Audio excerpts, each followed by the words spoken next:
Welcome to today's deep dive. I'm your host, and I want to start by asking you a question. Have you ever found yourself stranded on Someday Isle? Oh man, I'm your resident expert today, and I have to say, Someday Isle is it's a very crowded It place. really is. It's that fantasy island where you tell yourself, someday I'll read that book. Right, or someday I'll finally get my finances in order. Exactly. Someday I'll start that business. But what if the reason you haven't done those things actually has nothing to do with your willpower? Which is what everyone assumes, right? Like, oh, I'm just lazy. Right. But what if it's actually millions of years of evolutionary biology actively conspiring against you? That's the real kicker. So today, our mission for this deep dive is to bypass all the information overload out there. We're extracting the exact blueprint from Brian Tracy's work, specifically his book, No Excuses, to show you how to manually override your own brain. It's essentially a rescue operation Hmm, because research suggests that about 80% of the population lives on Someday Isle most of the time. 80%. Wow. Yeah. They just sit around swapping excuses, suffering from what the material calls excusitis. Excusitis. I love that term. Right. And getting off that island requires understanding that your brain is quite literally hardwired to resist the very success you're trying to achieve. See, I was fascinated by this idea in the reading that raw intelligence like natural talent doesn't actually guarantee success. Yeah. We put IQ on this massive pedestal in our culture. No, absolutely. But if it isn't raw brain power, what exactly is the biological or behavioral separator between people who achieve their goals and people who just tr talk Well, about them? there was this researcher, Kopmeyer, who actually spent 50 years studying this exact question. 50 years, that's a lifetime. Literally. And he looked at over 1,000 success principles. But when he was asked what the absolute most important one was, he didn't point to genius or, networking. What did he point to? He quoted the writer Albert Hubbard saying the master key is self-discipline. Basically, it's the ability to do what you should do when you should do it, whether you feel like it or not. Whether you feel like it or not. Man, that is the part that hurts. It really is. Because it completely dismantles the illusion that highly successful people just wake up overflowing with boundless motivation every single morning. Yeah, they really don't. I mean, they experience the exact same friction you do. They just act anyway. There's this brilliant metaphor in the source material that compares success to a cafeteria versus a traditional restaurant. Okay, break that down for me. So in a normal restaurant, you sit down, you enjoy a great meal, and you pay the bill at the very end, right? Right. But success operates entirely like a cafeteria. Oh, I see where this is going. Yeah, you have to pay the price in full and in advance before you ever get to take a bite. Wow. You carry your tray through the line, you do the work. You pay the cashier, and only then do you get the reward. That makes so much sense. Hmm. But, okay, let's unpack this. If we all logically want success if we all want to be healthy, financially secure, fulfilled, why is our default setting so heavily skewed toward making excuses? Because it's easier. Right, but it feels like we're subscribed to this terrible streaming service that's constantly draining our bank account, and we keep meaning to cancel it, but we never do. Why is it so incredibly hard to just hit unsubscribe on our own excuses? Well, because you aren't just fighting a bad habit, you're fighting evolutionary psychology. Humans have this built-in default mechanism, Okay. which means you are constantly battling two invisible enemies basically every second of the day.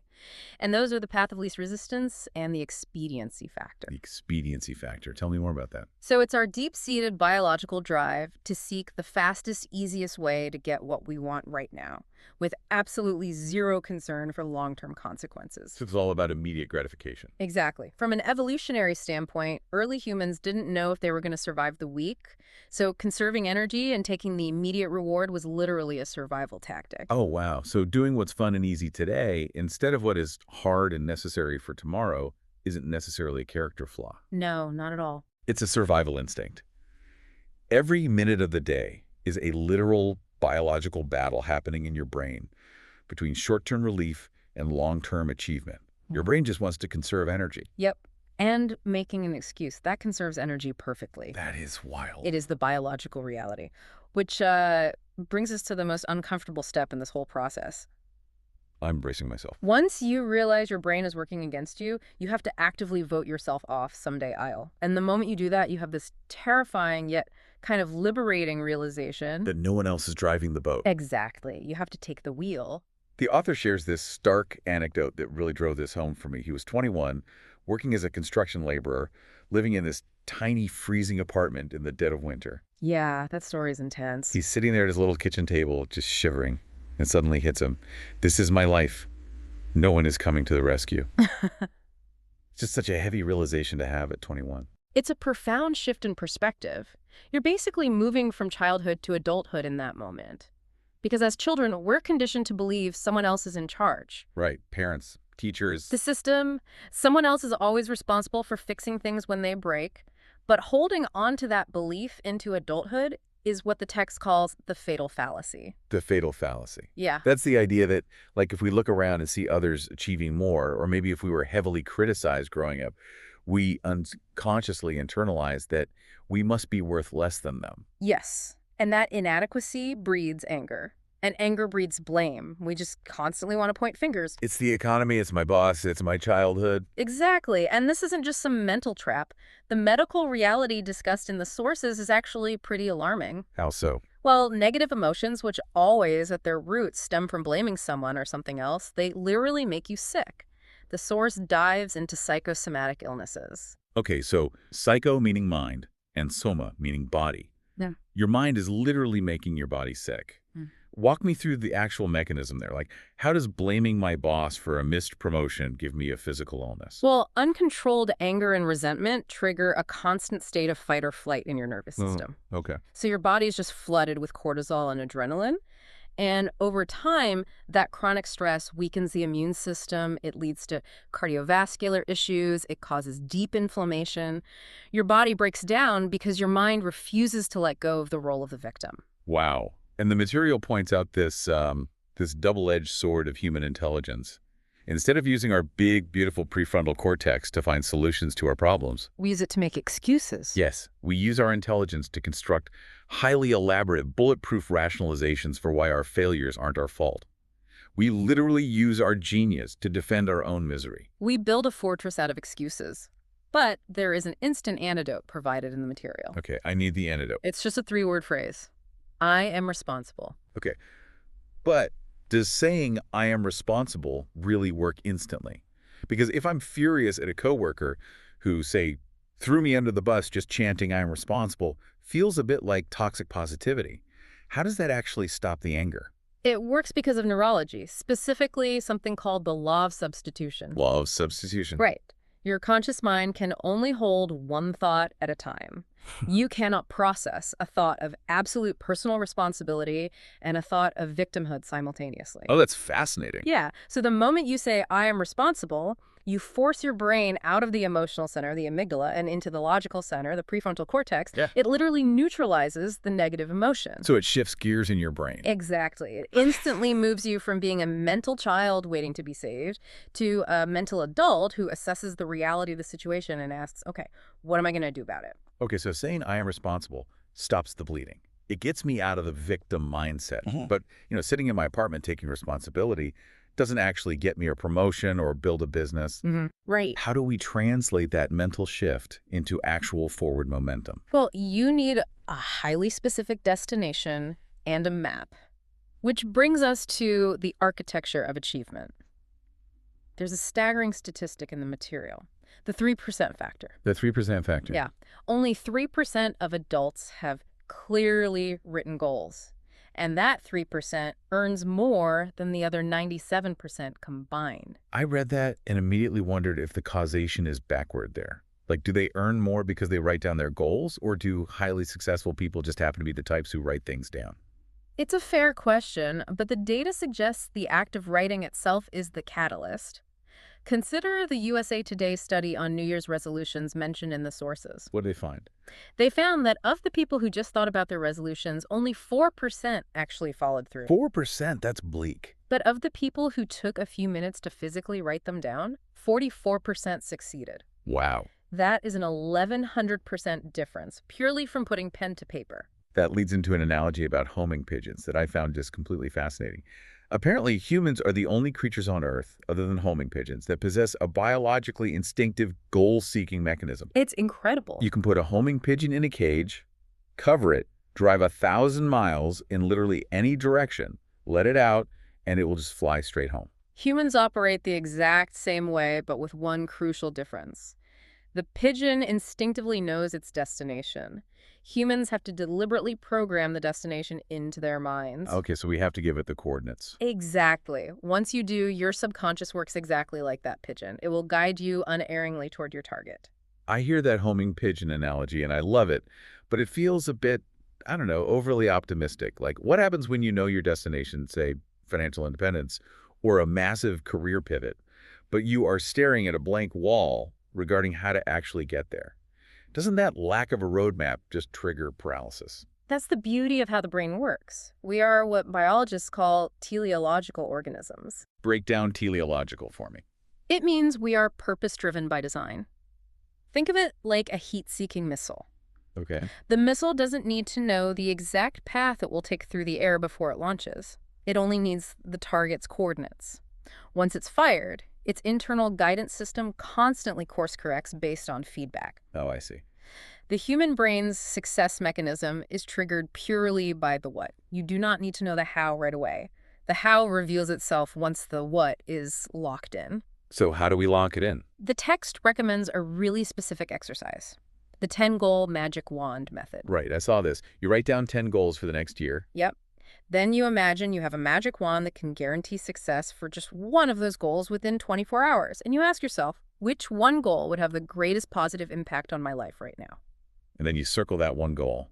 That becomes your major definite purpose. The author calls the simple act of writing it down a psychoneuromotor activity. What is actually happening in the brain when we do that? Like, why is typing it into my phone not as effective as writing it? Because when you physically write, you're engaging your hand, your eyes, and your brain simultaneously.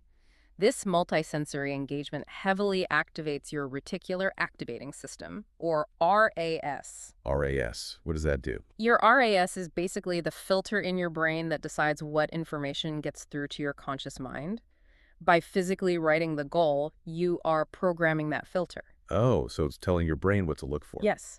Suddenly, your brain starts noticing resources, conversations, and opportunities related to that goal that you would otherwise completely ignored. It programs your subconscious to work on the problem 24 hours a day. And once you have that focus, the math of how you get there is actually incredibly reassuring. There's this concept called the 1000% formula. Oh, I love this part. It totally removes all the pressure of overnight success. Yeah. The premise is that you just aim to get 0.1% better at your craft every day. Which sounds so small. It does, but that equals 0.5% a week, 2% a month, which is 26% a year. And compounded over 10 years, your productivity and income increase by 1,004%. The math of compound interest is undeniable, but I need to know what that actually looks like. What does a 0.1% improvement look like on a random Tuesday? If I'm an accountant or like a software developer, how do I measure 0.1%? Well, it's really about marginal gains in your daily inputs. So it means reading for 1 hour a day in your field instead of watching television. Okay. It means listening to an educational audiobook during your commute instead of the radio, or taking just 5 minutes the night before to plan your most critical task for the next morning. So it's not a massive overhaul. Not at all. It's tiny, disciplined adjustments to your routine that accumulate into massive advantages over time. But we have to acknowledge reality here.